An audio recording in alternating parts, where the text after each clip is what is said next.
Hello दोस्तों, आज फिर न्यू अपडेट के साथ हम आपको भारतीय नोटों की पूरी जानकारी यहाँ पे बताएंगे, जैसे कि आरबीआई नोटों की छपाईकरण कैसे करता है।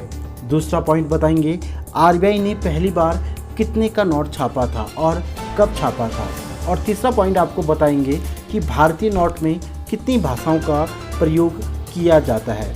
और लास्ट जो सबसे महत्वपूर्ण पॉइंट रहेगा कि भारत के नोट में पहली बार महात्मा गांधी जी की तस्वीर कब छापी गई थी और कितने के नोट में छापी गई थी। तो दोस्तों, अगर आपको यह पॉइंट काफ़ी अच्छे लगेंगे तो आप हमारे चैनल को सब्सक्राइब और लाइक करना बिल्कुल भी ना भूलिएगा, क्योंकि आज ऐसी जानकारी हम आपको देंगे जो आप लोगों ने शायद ही यह सुना होगा। तो दोस्तों, पहले हम बात करते हैं आरबीआई नोटों की छपाईकरण। तो दोस्तों, मैं आपको बताऊं कि आरबीआई भारत सरकार की अनुमति के द्वारा नोटों की छपाईकरण करता है। सबसे पहले पॉइंट ध्यान दीजिएगा, आरबीआई भारत सरकार की अनुमति के द्वारा नोटों की छपाईकरण करता है। हालांकि यह निर्धारण तब होता है जब हमारे यहाँ वार्षिक बजट यानी कि 1 फरवरी को जो बजट पेश किया जाता है उसी के द्वारा निर्धारित किया जाता है कि आरबीआई पूरे साल भर में कितना नोट छापेगा या फिर कितने का बजट बनेगा। ये सारा भारत सरकार के अंतर्गत रहता है। दूसरा पॉइंट दोस्तों, आरबीआई ने पहली बार 10 रुपये का नोट छापा था 1938 में। काफ़ी महत्वपूर्ण पॉइंट है ये। आरबीआई ने पहली बार कितने का नोट छापा था दोस्तों? 10 रुपये का नोट छापा था। कब छापा था पहली बार? 1938 में। हालांकि आरबीआई की स्थापना 1935 में हो चुकी थी, यानी कि 1 अप्रैल 1935 में जब आरबीआई की स्थापना हुई थी तो उस समय भारत में आरबीआई ने नोट नहीं छापा था। भारत ने पहली बार यानी कि आरबीआई ने पहली बार भारत में जो नोट छपाईकरण की जो शुरुआत की थी वह की थी 1938 में। और 1938 में जो पहला नोट छापा गया था वह दोस्तों किसका छापा गया था? 10 रुपये का नोट छापा गया था। ये काफ़ी ज़्यादा महत्वपूर्ण पॉइंट था।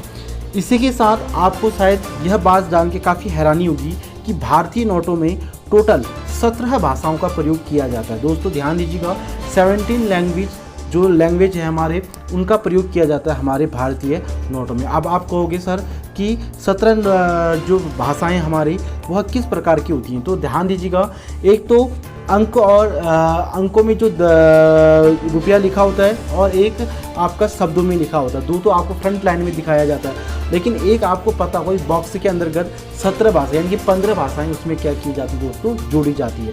यानी कि टोटल हमारे भारतीय संविधान में 22 भाषा है, लेकिन उन 22 भाषाओं में 17 भाषाओं का प्रयोग हमारे भारतीय नोट में किया जाता है। ये शायद ही आपको पता होगा। अगर आपको पता नहीं है तो आप एक बार अपने नोट में गिन लीजिएगा कि भारतीय नोटों में कितनी भाषाओं का प्रयोग किया गया। और उसके बाद दोस्तों काफ़ी महत्वपूर्ण पॉइंट फिर है कि भारत के नोट में पहली बार गांधी जी की तस्वीर 1987 में, ध्यान दीजिएगा, 1987 यानी कि 1987 में छापा गया था। और यह जो 1987 में गांधी जी की जो तस्वीर छापी गई थी वह पुराना यानी कि जो 2016 में जो 500 रुपये का नोट बंद हुआ था दोस्तों, यानी कि उस नोट में पहली बार गांधी जी की तस्वीर को क्या की गई थी दोस्तों? छापा गया था।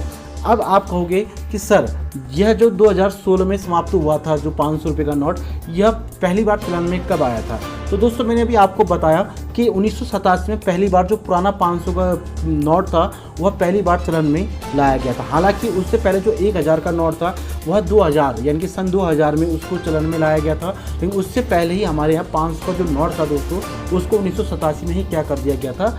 छाप लिया गया था, यानी कि चलन में ला दिया था दोस्तों। तो कैसा लगा दोस्तों हमारा न्यू अपडेट?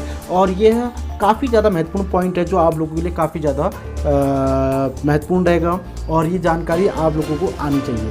अब इसी के साथ दोस्तों हम बात करते हैं यहाँ पे 2000 रुपये की। तो अभी आपको पता होगा कि आरबीआई के द्वारा 2000 रुपये के नोट को अभी 30 सितंबर तक चलन में लाया गया है। और 30 सितंबर के बाद 2000 के नोट को क्या कर दिया जाएगा दोस्तों?